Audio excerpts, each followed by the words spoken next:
क्या 1 लाख किलोमीटर चली हुई गाड़ी हमको खरीदनी चाहिए? ये हमारा पागलपन होगा या समझदारी वाला सौदा होगा? लोग कहते हैं कि इतनी चली हुई गाड़ी एक कबाड़ा हो जाती है, लेकिन ये एक सच है।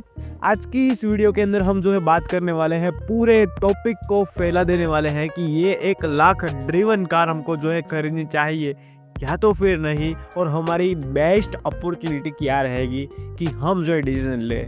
तो यहाँ पर जो है स्टेप बाय स्टेप बात करते हैं। तो पहले 1 लाख किलोमीटर का मतलब क्या होता है उसके बारे में बात करते हैं। देखिए, 1 लाख किलोमीटर का मतलब ये नहीं कि कार खत्म हो गई है। ओके, आजकल की मॉडर्न कार 2-3 लाख किलोमीटर तक आसानी से चल सकती है, अगर रखवाई हो तो, अच्छे से सही से ख्याल रखा हो तो। ओके, फर्क पड़ता है कैसी चलती है, हाईवे पर चले हैं या स्टॉप ग्रो ट्रैफिक में चले हैं।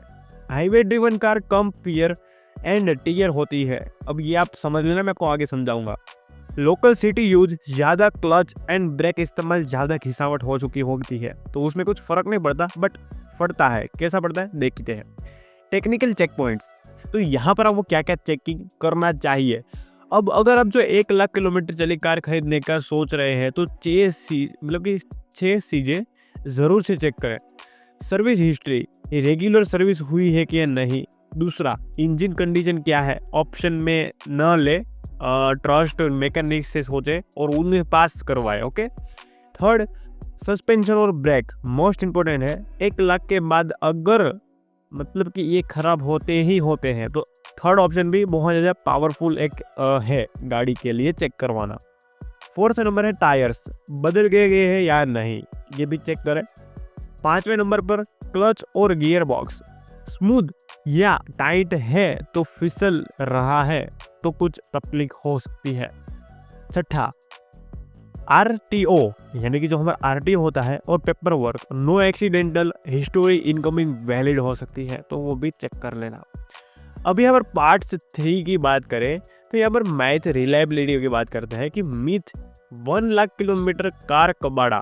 ओके, सच्चाई ये है कि अच्छे मेंटेनेंस वाली कार 2 लाख प्लस किलोमीटर तक आराम से चल सकती है। अब मिथ 2 ये है कि पुरानी कार ज़्यादा खर्चा। सच्चाई, यहाँ पर नई कार की EMI plus insurance plus description जो हम भी आगे भीड़ में देते हैं, वो बड़ा खर्चा आपको देना पड़ता है। पर सेकंड हैंड गाड़ी में 1 लाख किलोमीटर गाड़ी चली हुई होगा, वो ऐसा कुछ नहीं देना पड़ता, तो यहाँ पर आप जो है उससे भी बच सकते हो। और यहाँ पर अभी जो है फोर्थ पार्ट्स के अंदर मैंने प्राइस और नेगेटिविटी टिप्स की बात करी है। तो 1 लाख किलोमीटर चली हुई का फ़ायदा ये है कि आप जो है बहुत सस्ते में एक अच्छी गाड़ी ले सकते हो, बस कुछ ही बातों का ध्यान रखना पड़ सकता है। मार्केट वैल्यू कंप्रेस करो, OLX कार 24 कार देखो पर चेक कर लो। कोई भी गाड़ी आप ले रहे हो उसमें पहले जो है इस वेबसाइट पे आने के बाद गाड़ी लो। इंप्रेशन रिपोर्ट्स बनाए, नेगेटिविटी में काम आएगी आपके पास डेफिनेटली। लास्ट ओनर कौन था, ज़्यादा भरोसेमंद अगर एक ही ओनर होना चाहिए और ज़्यादा भरोसेमंद होना चाहिए। बाकी गाड़ी के अंदर कुछ भी हो सकता है, डेफिनेटली कुछ भी हो सकता है, मेरी बात से समझ जाओ आप। नंबर 5 के पार्ट्स के अंदर रखा है कब न खरीदे, गाड़ी कब नहीं खरीदनी चाहिए।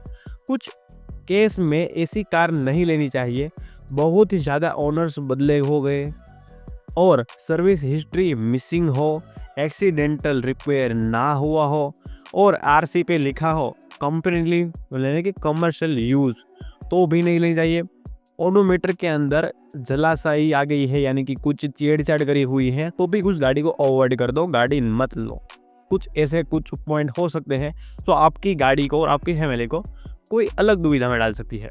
तो दोस्तों, अगर आपको 1 लाख किलोमीटर चली हुई गाड़ी सही तरीके से लेनी है, तो पेपर क्लियर और कीमत सही है, तो ये एक समझदारी वाला सौदा हो सकता है, ना कि कोई रिस्क।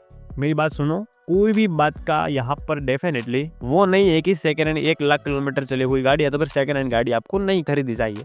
बहुत बढ़िया एक बात होगी, मैंने जो आपको पार्ट्स वाइज पॉइंट गिनवाए हैं वो अगर रेड टिक में है और सही है तो आप जो है डेफिनेटली कोई भी गाड़ी बिना आंखें बंद करके उठा लो, वो बढ़िया होगी। और आजकल लोग कहते हैं कि ज़्यादा ओनर बदले होंगे उतनी गाड़ी मेंटेनेंस वाली होगी, तो वो गाड़ी मत लो, मेरी मानो मत लो। बाकी इस टॉपिक के अंदर आपका क्या ख्याल है वो मुझे कमेंट के अंदर बताओ। मिलते हैं ऐसी तड़कती अमेजिंग वीडियो के अंदर। और सब्सक्राइब कर देना, लाइक कर देना, बेल नोटिफिकेशन दबा देना। Thank you so much.